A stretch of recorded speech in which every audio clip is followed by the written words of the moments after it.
Hello everyone and welcome to the Belt and Road Face to Face.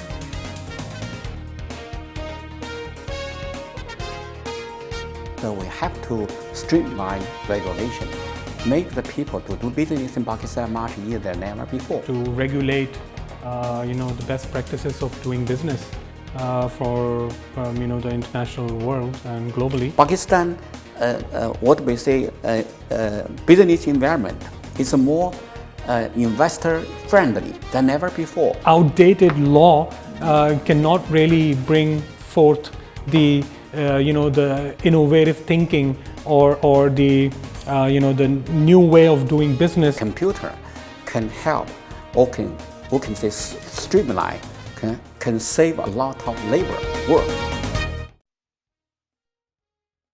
Hello everyone and welcome to the Belt and Road Face to Face with me, Zoon Khan. Our program is co-produced by China Economic Net and Vash News Television.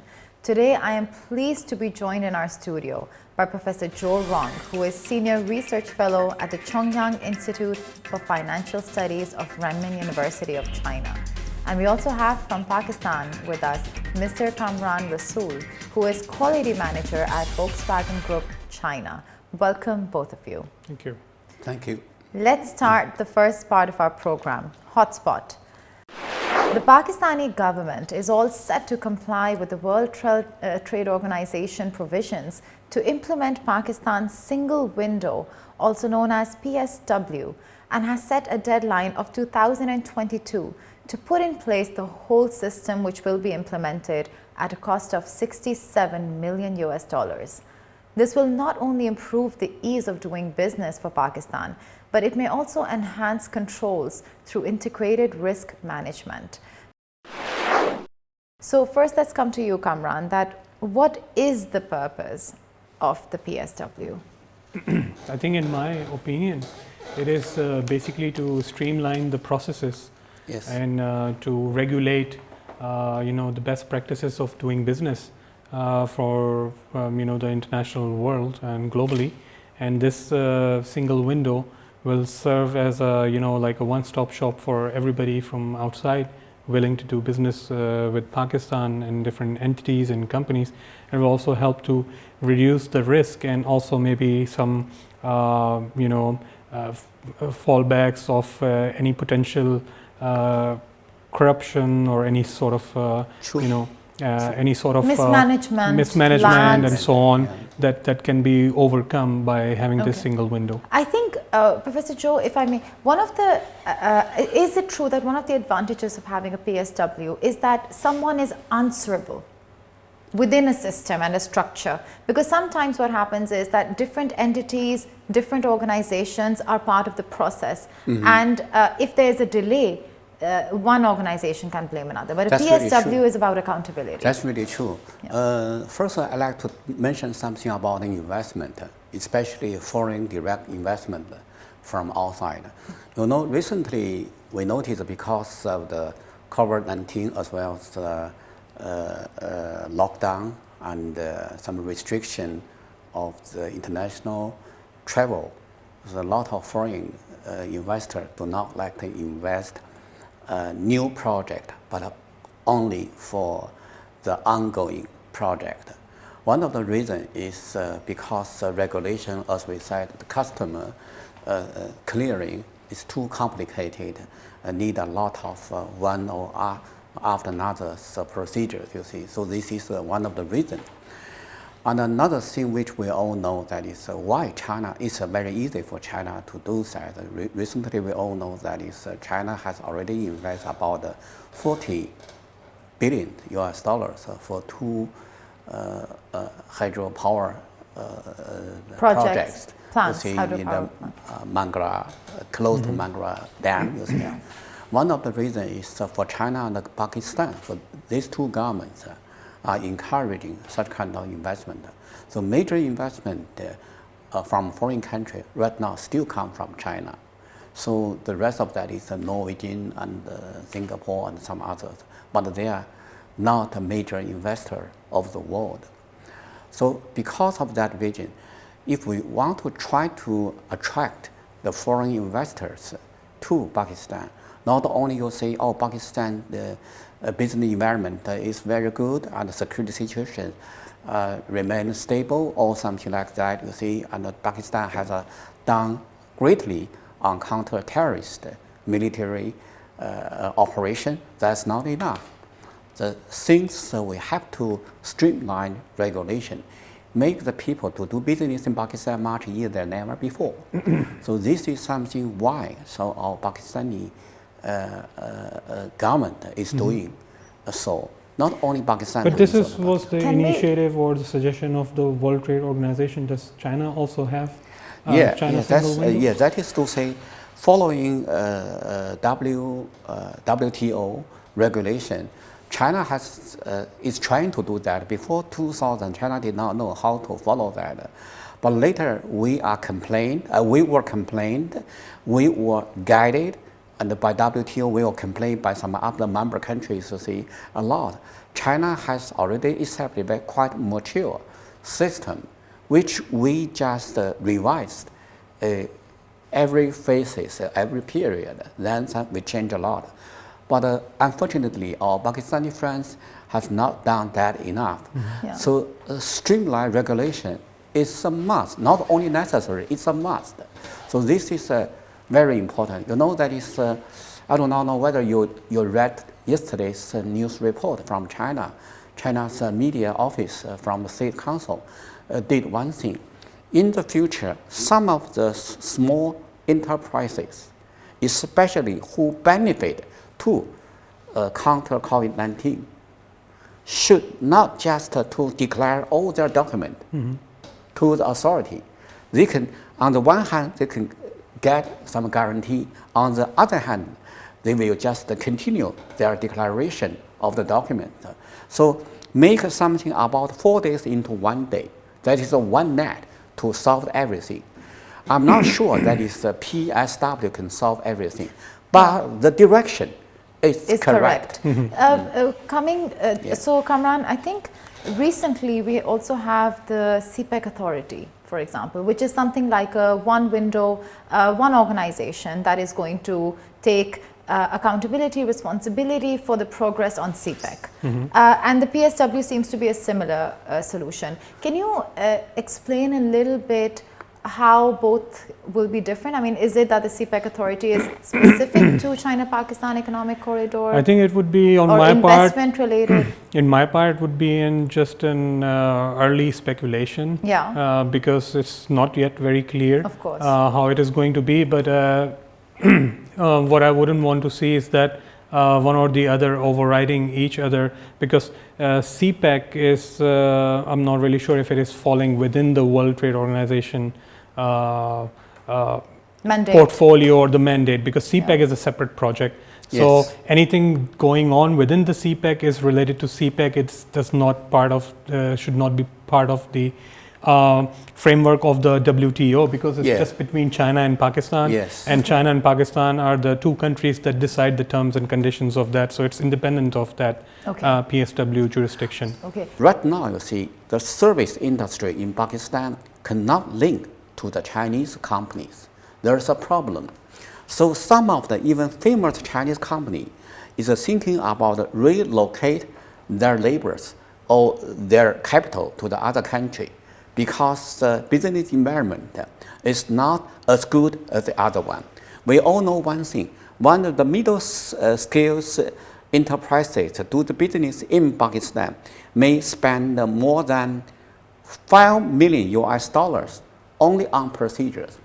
5 million more on procedures, on on go one procedure after another. So this is something why I think it is very high time. It's also encouraging news message for all the foreign investors. Oh, Pakistan, what we say, business environment is more investor friendly than ever before. It's become more and more closer to the international standard, as we say, WTO or others, rather than before. So I support that. As maybe you can say it's too late to do that. But anyway, doing that is better than doing nothing. Yes. Because, you know, your ambassador in China is Masood Han, used to say something about India and Pakistan. So dialogue. They said some people said it's no use. He said, talk is better than fight. True. So do a little is better than do doing nothing. So I think let's say in a positive way. Yes, rather yes. That's a good conclusion. It's true. I mean, I think instead of debating, discussing the timing, let's just start and then see how it evolves. Like CPEC, it has evolved. If something is not perfect, ideal, suitable, it will evolve.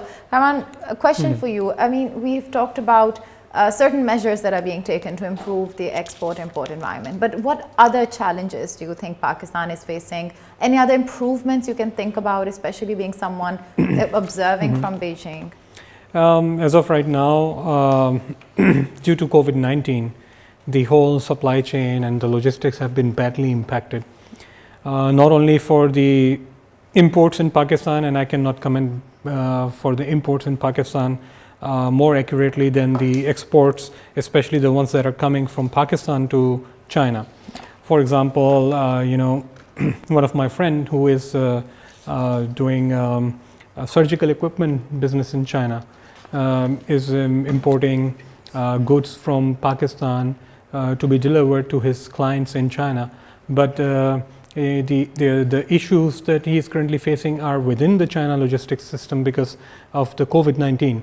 So there's basically nobody to blame, but basically the situation and the condition due to the COVID-19, it has really slowed down the logistics and created hurdles. But if you talk about in general, aside from the COVID-19, what other issues that Pakistan import-export faces, there are varieties of issues at different nature of issues. But one of the biggest issue is that whether you are, if you're importing something to Pakistan, the taxation law is really obsolete and very old, and it applies by weight on electronics rather than being applied on the value of the electronics.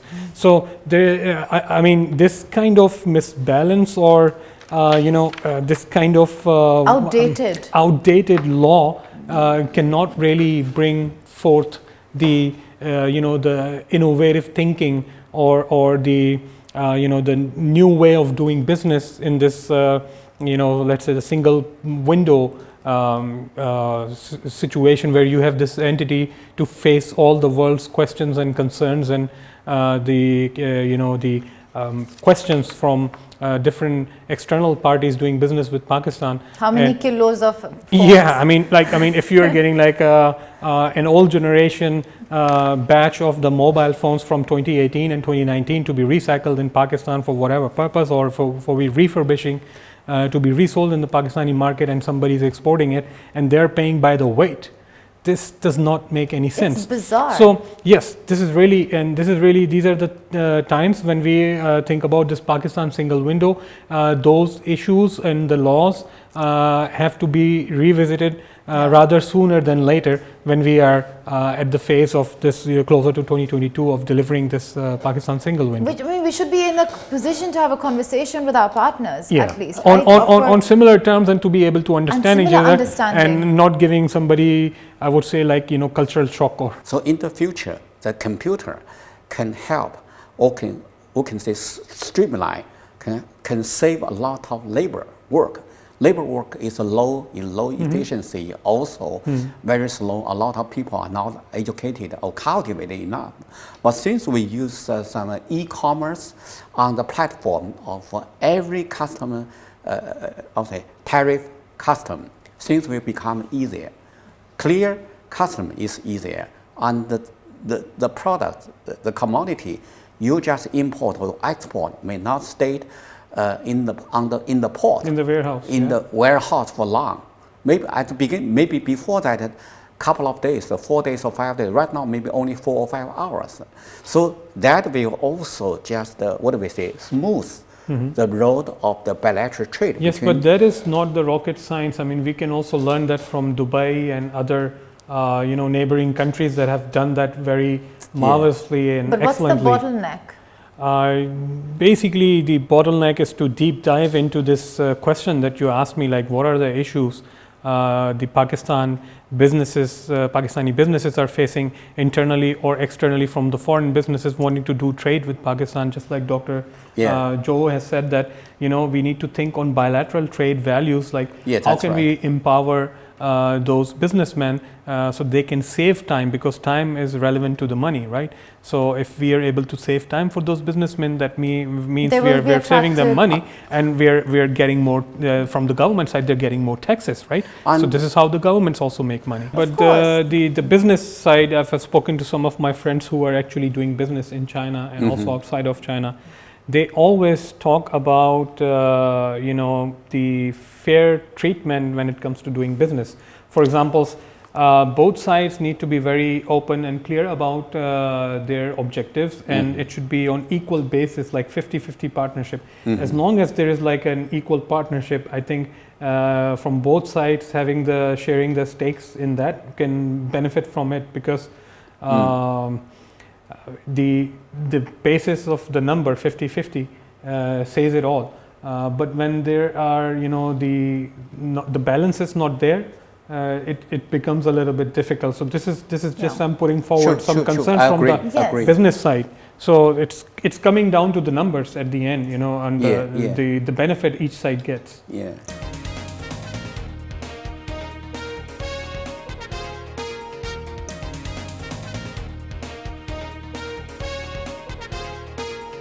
Because here people are used to buying a very good looking, the A grade stuff. Tell them, do not just do it very casually.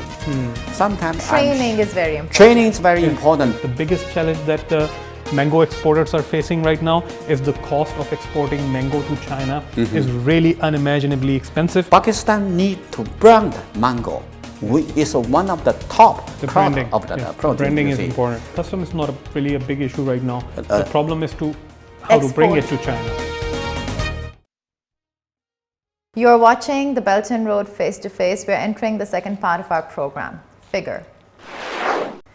Dwindling harvests, drooping demand, and export supply chains hit by the coronavirus are biting into Pakistan's mango industry as well. Pakistan produced more than 1.5 million tons of mangoes in 2019 and exported a record high of 115,000 tons worth $80 million, making it the sixth largest exporter of fruit in the world. However, mango growers were already suffering from a 40% decline in the harvest. So, Karman, I'll again come to you first. That, of course, mangoes, we are not even using modern technology, agriculture techniques, and still this is the natural capability of Pakistan. So can you first give some suggestions? How can Pakistan retrieve these humongous losses, 40%? I would just prefer to save the time here and refer to our previous recording, specifically on the mango that we did last year in 2019. Okay. And that contains a lot of information that will be repeated if I just mention it again. You can give an idea. In just short words, that there is a lot to be improved in terms of mango harvesting. There are dripping technologies where you can use the drips, and there are technologies on how to cultivate, and also the training for the farmers on how to pack and transport it, because mangoes is a delicate fruit and perishable, right? So if it is not properly preserved and sent abroad, and then most of the buyers, I would say in China, they just look and they see if like a tiny little dot or a dent on a mango, they would just reject it. Because here people are used to buying a very good looking, the A grade stuff, very good looking mango, they would buy it. But they wouldn't care how sweet and how wonderful taste it is. Very good point. Inside. Especially very good looking. Looking. So the good looks are very important, right? So therefore, I would say that there is this kind of need, and those who don't know, they can actually refer to our older program that was specific to mangoes. But coming down to the how can we retrieve the losses, I would suggest that maybe if the Chinese side can now allow the freight, which is now at a very high cost. The biggest challenge that the mango exporters are facing right now is the cost of exporting mango to China is really unimaginably expensive, and it's not also allowed due to the COVID-19. It's not really easy to send something like mangoes from Pakistan to by China. flight or something. This is a very, I mean, one is the problem of exports, like these are issues, and then there's another of modernizing. But there's a drastic 40% loss in production, Professor Joe. Sure. Can you talk about how can we overcome this loss in producing mangoes? We're not in a position to export, really. People are just not producing, and there are many factors. Let's say something about the domestic and international production, element. First, about domestic issue. Domestic issue, I suppose for the mango farmers, you see, the government should do, not only federal government, but also provincial governments should do more. For instance, to provide enough vehicle to smooth the road, let just the mango trucks to go to the market very quickly. And if mango has to be assigned to export, just to clear the customer as easy as possible. So right now, I don't really think government has done. But I think from Pakistan side, to clear the mangoes from the customs is not really a big issue right now. The problem is to how to bring it to China. Let's say that this is number one. Number two is something on how to make mango maintain fresh and reserve the mango through 12 days ship transportation or something like that. For China, you see, mangoes exporter have to come to China. Why Chinese people like this, not like that? Unfortunately, they did not do research for that. They did not come to, because just a couple of days ago, I bought some mangoes come from Hainan province. Only 8 hours. Far speed train and no scar at all. Remember last time? I think you. So we need a high speed train. We need a high speed train from Xinjiang to Islamabad. Yes, that's right. And also another thing very important, because your mango is good, even with the scar, but the sweetness is still better than China. And sometimes the sweetness is not too sweet. It's agreeable sweetness, which we can say is very good. But Chinese people don't care. They care, oh, this is good looking, no scar, buy this. Yes. For this case, how to avoid scars? Not hand picking? I mean, there's some technology as well. Not hand picking. Tell the farmer, all what you are doing, picking up or just hand loading on the truck, it's a money. Tell them. Do not just do it very casually. Sometimes training is very important. Training is very important. Tell them this is the money. And hand picking further increases the speed with which it will deteriorate. So there are machines for picking and picking at the right time. Because before that, you see, I used to go to your mango farm. People say, pick whatever you want to pick. Nobody tell you, oh, this is the correct way to pick up mangoes from the tree. Nobody tell you. So this is something else we said. If Pakistan, because Pakistan have a potential, more than 40 variety of mangoes are now in Pakistan, especially more than. But people have no idea. You know, as we say, the brand. Pakistan need to brand mango. It's one of the top product of the produce. Branding is important. We did not do that. We need to brand. He said, you say, top 10 brand from Pakistan. I have never heard of that. I only know the tower is very good. Some medicine are very good. But what's about the brand? We do not know. So these kind of things, first, we need to sell well. Based on selling well, we can just establish the brand. I think the reason we don't brand our mangoes is because we know they're the world's best.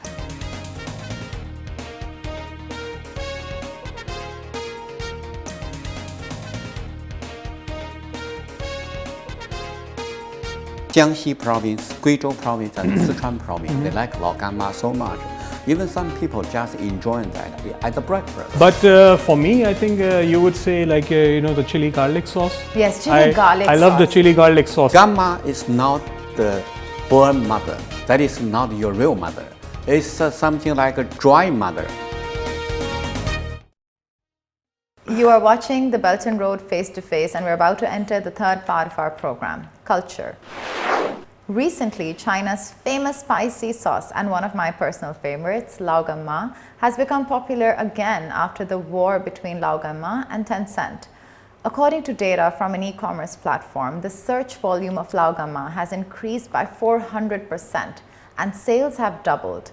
Spicy sauce is so popular in China that many Chinese give it to foreign friends when they go abroad.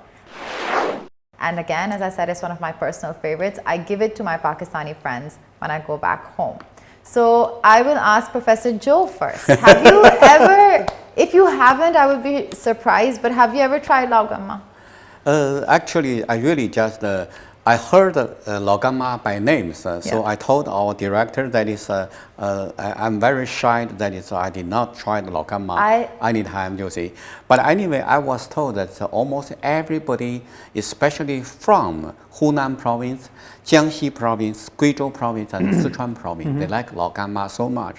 Even some people just enjoy that at the breakfast. Yes, with boiled eggs. It's a staple in my house. I think, Kamran, I should have asked you. First of all, you know, my Chinese vocabulary is still on the way. So you think you've had it, but you don't I am pretty sure it? that I've had it because, you know, I love the spicy food and I love Hunan food. Yeah. I love that Hunan fish that have, you know, the red side of the red chilies and the green chilies. So I've had like all different kinds of spices in China. Because I like spices, so I think it's maybe the same one, which is normally comes in the jar. Yes. But it has like lots of black dots in it and a lot of oil. Yes. Red oil. You've had it. Okay, so it's the one that you know people use it on the fried rice. You can put it on the fried rice and just mix it up and eat it up. Or while cooking, you can also add it, right? Spicy bean sauce. You know sauce. what does laogamma mean? Grandmama. No, lao means old, right? Mom. Of course, we all know the whole world, the term is the same. But the gamma is not the born mother. That is not your real mother. It's something like a dry mother. What we call dry mother is you call her mother, but she has no any blood with you. Okay. So that is laogamma. Laogamma means like older. A godmother. That is to say, sorry? Like a godmother. Godmother, no, like something which is very hard to say. Even not like stepmother, no, not like that. Because you call her gamma means you should be intimate to her as well as to your real mother. This is one thing. Laogamma means no matter where you are, you eat something with laogamma. That is so you always stay together with your gamma, your dry mother or so your. It's true branding. Branding. Really? For me, but you teach me. You today you are really excited about this sauce. You will never forget laogamma because this time we talk, we do not know. Neither of us know that, but we will know from laogamma. The words and the name I didn't know. But for me, I think you would say like you know the chili garlic sauce. Yes, chili garlic sauce. I love the chili garlic sauce. So for me, it's like the same thing. We don't have it here. I but I get it. I get it from like some of the South Asian Pakistani stores operating in Beijing. It's such a staple. Chili garlic sauce is such a staple in Pakistan that I thought it's like all over the world. Yeah. Everyone has chili garlic sauce. No, but you can get it all over the world. Sure, but it's not. It's not that easily available. It isn't normal. It's not like in every shop. The sweetest food in the world is in Pakistan. Sweetest, really? Naturally sweetest. Sweet. I think the sweetest people are also in Pakistan. Do you agree, Kamran? Yeah, for sure. I think so. I think our people are sweet and hospitable. But I will ask you, Professor Joe, that you like kebab. Did you ever try Pakistani spices? We have many chutneys, you know those, because I think laogamma is something, kebab is a meal. There are many Chinese foods. But you can eat meal like kebab with a sauce. Pepper. With a sauce. With a pepper or a chutney, like a dip. Green like sauce with green chili. In China, there's one thing. There's a lot of people like to put peppers. What do we say that? 胡椒面. Yes, I know that one. Pepper, yes. You see. Yes. Even peppers. A lot, no matter how much you see, make them very hot, feel very hot. They still like enjoying that, you see. This is very interesting because people don't like to eat a pepper, but they make like pepper hot. Pepper So sauce. why we But say did you try the sour and hot? Pakistani kebabs with any Pakistani sauce? Because we also have like Enjoy. imli ki chutney. Enjoy. We did not feel Imli, that. green Only the chutney. flavor is very good. We don't care whether there's a lot of pepper or not. okay. We don't care. Actually, then, Kamran, this is going to be an innovative exercise for you. The Laugama is the name. It's so profound. I think that's half the reason it's so popular. Can you give green chutney a name? Green chutney. A name. It's a green chutney. Name. Pudine ki A chutney. real name. Like think of a name Oh, that okay, people think can of a think, name. wow, this is mine. You know, take ownership of it. Think of a name. Okay. Grandma's chutney. Grandmaster. I think Okay. that's how we Thank you. brand this to China. Thank you, Professor Thank Joe. you. Thank Thank you, you. Kamran, Thank for you. always insightful, interesting, and Thank you. sometimes also witty comments. I hope all of you enjoyed the program because I definitely did. Thank you for watching. Thank you. Until next time, Thank you. goodbye.